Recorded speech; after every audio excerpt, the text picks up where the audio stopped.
Hey guys, what's up? It's Ripe again, back with more entitled people stories. In today's video, my outrageously entitled psycho HOA president overstepped all boundaries. She broke into my house while I was gone and stole my gun collection. She insists that I must join the homeowners association and ends up attacking me when I refuse. Here is what happened. I have lived in a small town in the Philippines for my entire life. I was a former police officer for many years and have since retired, but I've always been proud of my past career. One of the most valuable possessions I inherited from my late father was an old property that was not part of the Homeowners Association, which was established a couple of years ago. The president of the Homeowner Association, HOA, let's call her Karen, saw that my property was not part of the association and began to harass me to join. Despite my refusal, her harassment only escalated, and I found myself being constantly intimidated by her. Now, I'm not a shy or meek person by nature, but I also dislike confrontations and arguments. I know it's a shocker because I was an officer and a fierce one at that, but I had always been soft at heart, and as I grew older, I just want to live happily without all the fights I used to break up when I was still young. For years, I have lived in this area peacefully, with barely any problem, and now this association was making my every step a living hell. And they were only targeting me, which I quickly understood was because of my reputation and career, which will help them force other residents to do whatever they pleased. Whatever doubt I had about not joining their association vanished in the air when I realized that. I had thought that maybe, with time, these people will understand that I am not budging from my decision and will move on, but it seemed like this Karen was not only stubborn but also crazy. She was a corrupt woman who intimidated the villagers to join the association, but I'd never thought that she would stoop to these levels. It was a day like any other when I returned home only to find my prized gun collection missing and a note from Karen telling me to meet her at the HOA office or forget about my collection. This crazy HOA Karen had broken into my house while I was out on a walk. In the note, she also threatened me that if I tried to get authorities involved, she will make sure that I find my collection in pieces. As a collector of firearms, I've always been fascinated by the mechanics and history of guns. My collection is my pride and joy, and I have spent years acquiring each piece. To have that not only stolen from me but used as a bait to join some stupid association, I was simply beyond livid. I also knew going to her office without anything at hand will not result in anything good, so I immediately set out to find out more about the Homeowner Association and this Karen.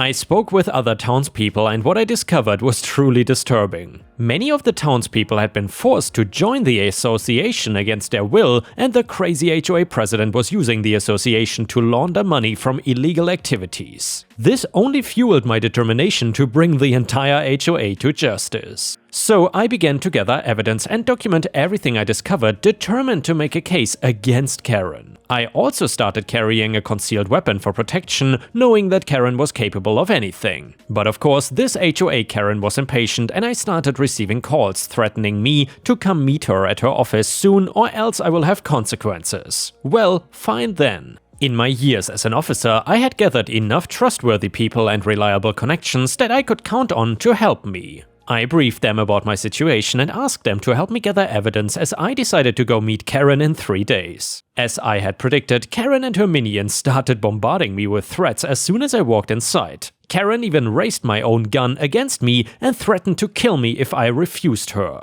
By the way, Ripe Stars, if you're confused about the him and her, usually when I find these stories I try to correct the grammar a little bit, and I think I did something wrong with the him and hers. That's why it's mixed up sometimes. Anyway, despite not knowing just what she was doing with this association, I still felt like she was being too desperate. Who even goes to such extents to get the backing of an ex-officer for your money laundering? Anyway, I already knew the gun was basically useless even if one fills it full of bullets. I always made sure of that whenever I added a new gun to my collection. So I let her rant, and Karen starts to think that she is the one winning. Coming closer to me and getting up all in my face, she is like 6 inches shorter than me, so it was very funny how she had to go on tiptoes to even match my height. The other members of the HOA, some of whom I can see are hesitant about this whole thing, bring out the document for me to sign. Karen then again comes up all in my face, bragging about how I should have been a good dog to begin with. Just as she is about to step back, I get a beep from my pager and I raised my fully loaded gun to her face. The door to the association busts open and the police officers rush in. Some corrupt employees try to pin the blame on me, while the innocent ones just break down into tears. I made sure the innocent ones will be spared.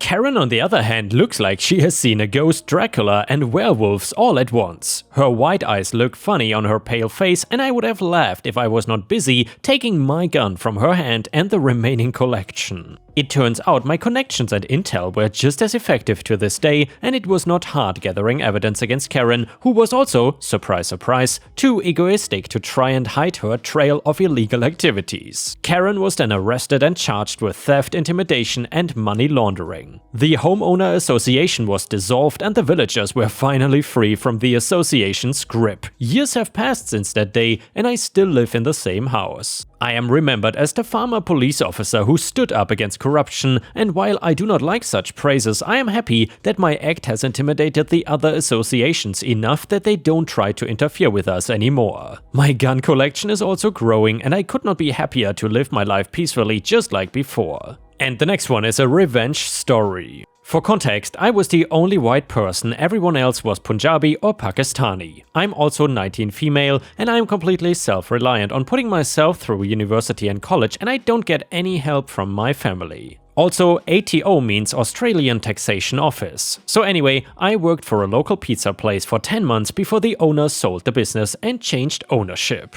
It was only a small place, you only needed 4 staff for a busy night, and I was the pizza chef. During the transition phase, I trained the new owners on everything, making and packing pizza, using the order system, all of their health and safety rules, customer service skills, etc. During this time, we got along really well. Even on some late nights, they would drop me home if it was raining, and we would talk about family, friends, hobbies, etc. Unfortunately, on the first week they took over, I got sick from tonsillitis and couldn't work, but when I came back, their attitude towards me changed completely. They were rude, gave me less shifts, and dismissed me completely when I tried to help, and refused to give me more responsibilities when beforehand they told me that when they took over, I'd be learning how to make pasta and not just pizzas. They were also not listening to me when I told them they were not following the OHS, Occupational Health and Safety rules, aka working without a hairnet, not washing hands, etc. Also, during this time I saw one of my coworkers without a hairnet on. She has butt-length hair and it was down in a braid. I told her in front of the owner that she needed to wear a hairnet as it is a breach of our OHS rules, and that if someone gets a hair in their food or gets sick, then the company will be liable and we could get in trouble, and she told me no, and the owner agreed with her. 10 minutes later, I found a ball of hair sitting right where I make pizza. I grabbed it and took it to her and told her where I found it and that she has to put a hairnet on. She put a hairnet on top of her head but left her braid out. The next week I was talking to one of my coworkers and he wanted the next day off and I wanted to work, so we had asked if we could switch as it would have been a Tuesday, normally the slowest day of the week, and that it would be a good opportunity for me to get training in making pasta while my coworker would relax. The owner said no and that they wanted the other guy to work and not me. A month or so later, I had a 2-week holiday to the US that they knew about and approved of, and when I came back I asked about my shifts and they told me that they don't need me anymore. When I asked why, they could not give me a proper reason. Some reasons they gave me were that I was rude and racist to coworkers, that I refused to work in the kitchen, I messed up paperwork, and that they were overstaffed. All of which is false. I'm literally a chef, and I texted my now ex-coworkers asking if I was rude or racist to them, and they said I am not, and the only paperwork was my employee form, which I did not mess up.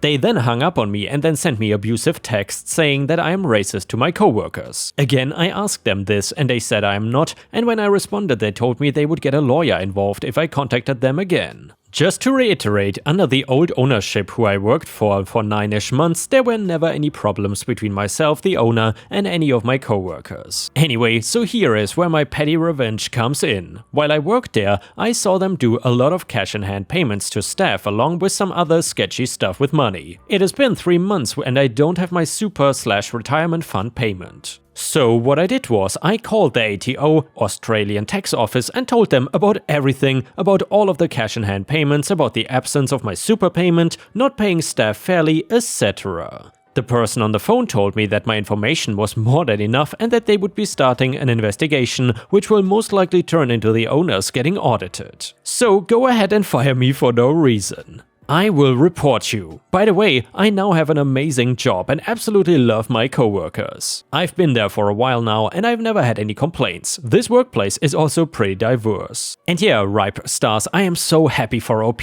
that she found a good workplace in the end. Everybody deserves a job where they are respected and treated fairly. Have you ever quit a job where you were not treated fairly? Let us know how it went in the comments, I'm really curious. And while you're at it, please don't forget to post some star emojis in the comments and maybe even like the video to support me. Thank you so much in advance. The next one is titled, Never Steal My Money. My older sister, let's call her Ria, and our mom have always had a very difficult relationship ever since I could remember. Ria has always been headstrong and not afraid to ask questions. My mom was a very traditional, devout Christian who put family above everything first. So, a bit of background, my mom was the second eldest of 9 children and moved from the Philippines to the USA. She grew up dirt poor in a small province and experienced firsthand the hardship that comes with taking care of a big family. She was the first of her family to graduate college and has always valued education as a means to get out of poverty. She has paid for 4 of her siblings to go to college, only 2 actually completed and went on to find jobs, and has also paid for several of her siblings' children to go to good schools in the Philippines. Ria had more exposure to the extended family than I did, because she was born in the Philippines and I was born in the US 7 years apart. As she got older, she was very outspoken about how she did not agree with my mom financially supporting some of her family because Ria felt as though they were abusing my mom's generosity, especially since mom was frugal with our expenditures here in the United States. When Ria was in her last year of high school, she had a bad falling out with my mom and then moved out.